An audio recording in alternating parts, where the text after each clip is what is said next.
All right, everybody, what is going on? Good morning. Happy Saturday. We have made it to the weekend, and what a week it was. Free agency frenzy is over. 40 hours of streaming this week, approximately, is over, and a lot happened. The Seahawks did do quite a bit over the last week that kind of clued us into their priorities and the way they're approaching this offseason. And I think that you can get a pretty good feel for where things are going with this team for the immediate future. So, look, lot of different things to process here as we talk about this first week of free agency, but basically the first wave of free agency is over and the second wave is, I would say, in process. It's definitely started. I don't think that it's over yet either. So we've still got more stuff going on. In terms of me covering it in those all-day streams, that's obviously done. I'm not going to continue to do those all-day streams for, 3 or 4 moves over the course of a day total. But it was a good week. Had a lot of fun in stream, and we did get to see quite a bit. And I know it doesn't necessarily feel like it because I think that there was an expectation from some people, justifiably so, that there would be a lot of fireworks from the Seahawks team, and I thought there was a possibility of that as well going into the offseason before we got there. But as the week went on, it became pretty clear the Seahawks were interested in keeping a couple of their players and being as cheap as possible otherwise. And I'm just going to use this video to kind of go over what happened over the last week for the Seahawks and try to define it. Because obviously yesterday after the stream, I didn't make a wrap-up video because the Seahawks literally did nothing and also had nothing happen to them, right? There was no there wasn't any kind of a move or a move by another team to take one of their players. So there was nothing really to talk about. But there was definitely stuff that happened over the course of the week. So just to kind of recap it, the contracts the Seahawks gave out over the last week amounted to just under $80 million that we know of. It's actually more. We gave Rashid Shaheed 3 years, $51 million. We gave Josh Jobe 3 years, $24 million. We gave Emmanuel Wilson 1 year, $2.1 million. It's probably going to be a little bit less, but somewhere around there. We gave Brandon Peely 1 year, $2 million. We gave Josh Jones 1 year, unknown amount. We gave Brady Russell 2 years, unknown amount. And then we gave Rodney Thomas, I believe it's 1 year. I think Spotrac doesn't have that yet, but unknown amount. So we don't know everything yet. That's part of it, right? We need to get the money details of Jones and Russell and Thomas to really know how to feel about this stuff. But obviously the main focus that people have right now is the only external contracts we've given out were to Emmanuel Wilson, who is a backup running back for the Packers, and Rodney Thomas, a Colts safety that has started 1 game over the last 2 years. Other than that, the focus was entirely on retaining pieces from last year. And of those pieces we retained, only 2 of them are truly notable, Shaheed and Jobe. And then you had Josh Jones, who's a good backup that I think people like having back, and then Brady Russell, who's a good special teamer. But there isn't necessarily a lot of gas here. And to anybody out there who's frustrated, I can understand where that comes from, especially when you have this, where the Seahawks lost 5 players from their team to other teams over the last week, including their number 1 starting running back who just won Super Bowl MVP, 3 years, $43 million. Kobe Bryant, who started at safety for them most of the season, 3 years, $40 million to the Bears. Boye Mafe, who was part of their edge rusher rotation, 3 years, $60 million. Now, I don't really see a lot of people who miss Mafe, especially at that price, but he was an important part of the team last year. Reek Woolen, a starting corner, who got 1 year, 12 to 15 million, depending on how he plays. And Derek Young, now Derek Young, special teamer, not really all that important. We don't know what contract he got yet, but The top 4 guys do make up a significant portion of the output for this team in terms of their Super Bowl winning season they just had. So you're talking about taking Ken Walker, who just won Super Bowl MVP and is one of the most highly touted running backs in football. PFF has him in their top 3, and you're replacing him with Emmanuel Wilson, who has been a career backup in Green Bay and has like 1,000 career rushing yards. You're talking about taking Kobe Bryant, your starting safety the last season and a half, and a notable part of the number 1 defense in football last year, and replacing him with Rodney Thomas, who is very, very much a special teams player more than anything else. And then you're replacing Boye Mafe, who wasn't great, but was somebody who played for you and somebody who was on the field for you, with, as of right now, nobody. And Woolen, I mean, Job was already on the team, so replacing him with nobody. So it's not hard to understand why some Seahawks fans are anxious right now, especially when, as we all know, the Seahawks have plenty of cap space. They have money. They actually have a little bit of a necessity to spend it, and they're trying to defend a title when they've got a team in their division right now in this Rams squad that is clearly going all out for 2026. So it's not great. I admit that. It's not looking great right now, and I can pretty much guarantee you something at this point. The Rams are going to be your offseason champions, at the very least compared to us. But the Rams are likely going to come out of this as a Super Bowl favorite in the eyes of a majority of prognosticators because of how their roster is going to be looking going into 2026. So that's just the way things are going to be. And what I can say, all I can tell you is that usually the offseason champion doesn't become the actual champion. So we're just going to have to live with the fact that we are going to go into the season in 2026 as probably at this point a clear underdog in the division, according to the experts. So yeah, that is frustrating because the Rams are a team that we barely beat twice last year at the end of the year. Now, don't get me wrong, they barely beat us once, so I'm not saying that there's any reason to believe they were better than us last year. In fact, I want to be very clear about this. Any objective person will conclude the Seahawks were the best team in the league last year on multiple levels. Excuse me. But it was close, and right now we are getting surpassed. I don't deny that for a second. But at the same time, what could we have done to prevent that? And would what we would have had to have done been worth it? And in most cases, I feel like the answer is probably no. The things that we could have done to commit fully to 2026 and just go for broke and really try to get into an arms race with the Rams, I don't know if they're things that I wanted to do, because to me, the things that we could have done were not good propositions. Things like signing Trey Hendrickson. You guys know that I really liked Khalil Mack. Khalil Mack was off the board before free agency started. He re-signed with the Chargers the day before. He was never on the table. He was never an option. That could never happen. So people talk about Trey Hendrickson. We had a chance to sign him. To me, he's not a good fit. To me, there are red flags there. You could have gone after somebody like a Rico Dowdle. And obviously Rico Dowdle didn't get paid a lot. I'm not a big Rico guy.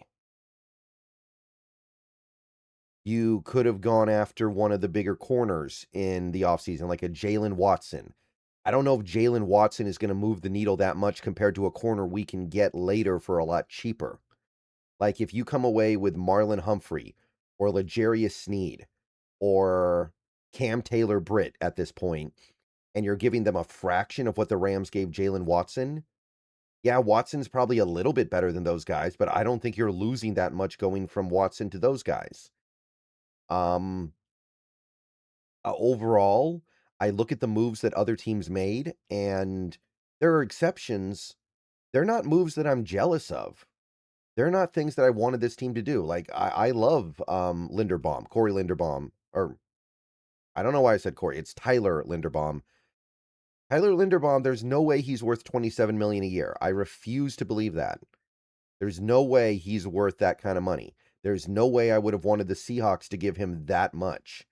Maybe I would have extended myself a little bit, but not like that.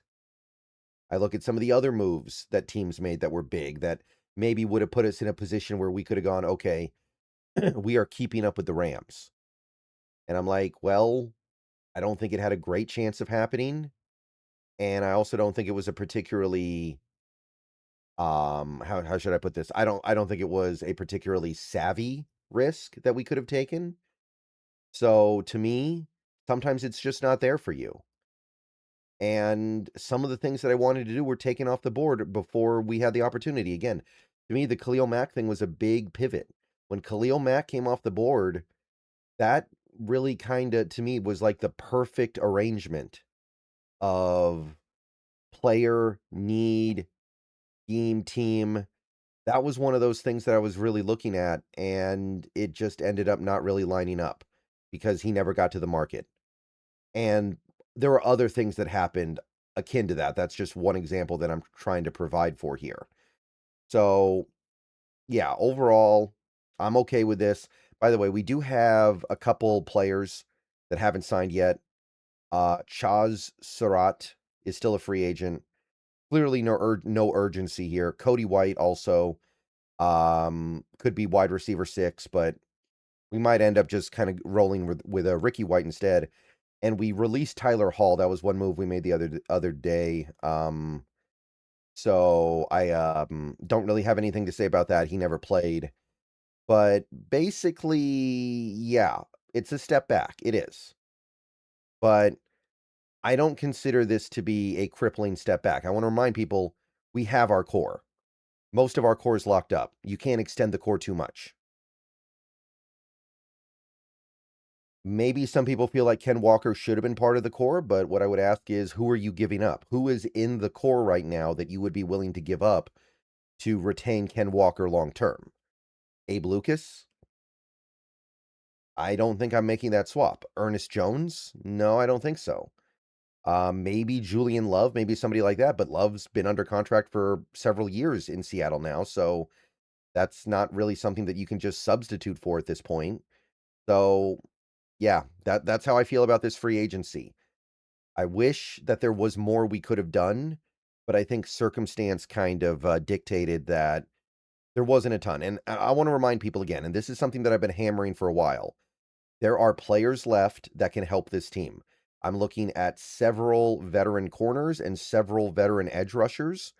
I think there's a plan to wait it out, preserve your compensatory picks, get post draft, and then sign maybe even a couple of those players. Clowney remains available. Von Miller remains available. Cam Jordan is available. Dante Fowler is available. A couple other guys too that it's a significant list of these veteran edge rushers that you can go get. Corner, same thing. Rasul Douglas is still out there. That would be a great signing. And there's no urgency. We are months and months and months away from the season. Some of those guys I listed probably don't want to sign until August because they don't want to go through training camp. So it hurt to see some of these guys go. But I think that it was always going to be this way in part. This is the price you pay for winning the Super Bowl. And to me, the only player that I think we're really going to potentially regret letting go is Walker. I can see a scenario very easily in my mind, I will admit this, where we get to December, we get to January, and the Seahawks can't run the ball very well, and they're not getting enough out of their running backs, and we're thinking about it and going, man, we'd be a Super Bowl team with Walker, but we don't have him, so we're going to be a team that probably wins one playoff game, and that's it. And then maybe that ends up happening. So, yeah, not fun, but I don't think we're gonna be sitting there in January thinking we'd be fine if we had just kept Kobe Bryant, or we'd be fine if we had kept Boye Mafe. Maybe Woolen, but people need to keep in mind here that there is a downside with Woolen that is significant that you have to weigh into these considerations. I know some people don't want to hear that, but there is a downside with Reek Woolen that is frustrating to be real about, but I think you have to be. All right, so in light of what's happened over the last several days, I updated the need tier list. So just to go over it real quick, for the most part, I think we're good. There are a few positions where I think we have to press on, and a few positions where we could press a little bit. But for the most part, I think we're good. So just to go over it, running back, I think remains high, even though we signed Wilson, because the way I see it, even though I think we have our two guys in Wilson and Helani, I think those are two of your three guys that play non-trivial snaps next year.